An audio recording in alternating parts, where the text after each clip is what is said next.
Donald Trump doesn't seem to see you in the good way that you do, in the way that we do.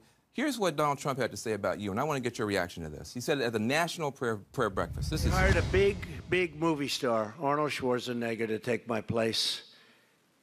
And we know how that turned out. The ratings went right down the tubes. It's been a total disaster. And Mark will never, ever bet against Trump again.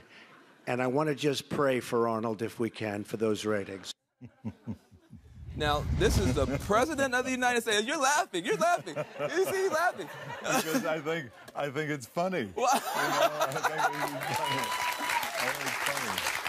Well, the President of the United States at a prayer breakfast says this. Why do you think it's funny? Well, I think it is funny that he uses a prayer breakfast.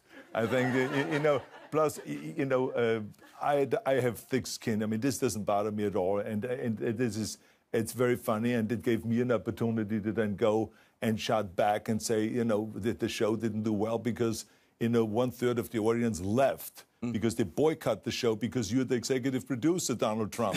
If you would have just not opened up your mouth and tell everybody that you're the executive producer, we would have had really great ratings on the show.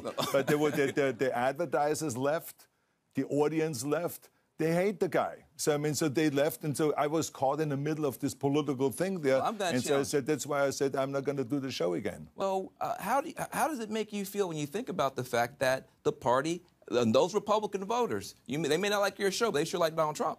Well, that's perfectly fine. Look, I think that Donald Trump won the presidency. And I called him right after he won, and I said, congratulations, you are now our president. Anything I can do, I will be helpful. Because if you are successful, we all are going to be successful.